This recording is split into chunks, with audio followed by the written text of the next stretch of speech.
Which brings us to right now. 2026. The quest for Portuguese immortality in the summer of 2026 began with uncertainty, with the familiar, suffocating pressure of a golden generation tasked with fulfilling a decades-long obsession.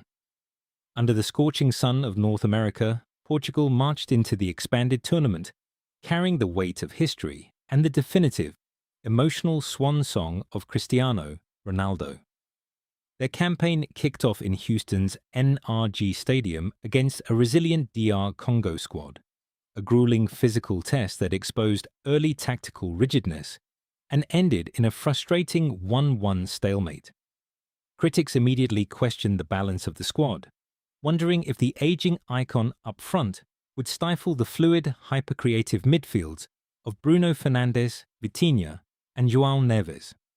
But Portugal answered the cynics in jaw-dropping fashion during their second group stage match, unleashing an absolute masterclass of Joga Bonito to dismantle Uzbekistan in a 5-0 routing that showed the world exactly how lethal this team could be when clicking on all cylinders.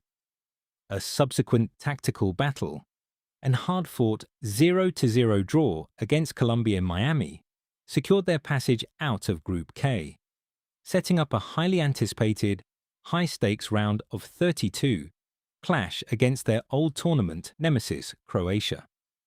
In a beautiful, poetic passing of the torch, Portugal outlasted Luka Modric's legendary side in Toronto, securing a thrilling 2-1 victory that breathed immense belief into the nation and set up a blockbuster Iberian derby in the round of 16. What happened next in Dallas, Texas, would be forever etched into the tragic lore of Portuguese football history.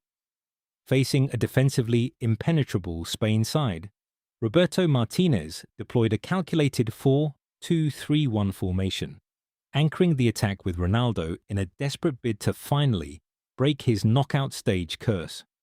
For 89 agonizing minutes, the match was a masterclass in tactical warfare.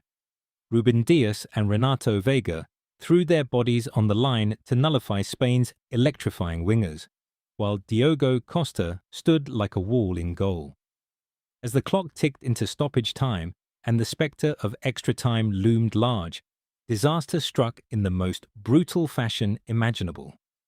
In the 91st minute, Spain's Mikel Merino breached the Portuguese defence, firing a devastating ball past Costa to break the deadlock and shatter an entire nation's dreams in the blink of an eye. Despite a chaotic, tear-fueled final push that saw Bernardo Silva pick up a desperate caution, the final whistle blew at 1-0, signalling the end of an era. The image of a devastated Ronaldo walking off the Dallas pitch for the last time marked the ultimate closing of a legendary chapter, leaving Portugal once again as the modern World Cup's greatest almost nation, plagued by a relentless what if.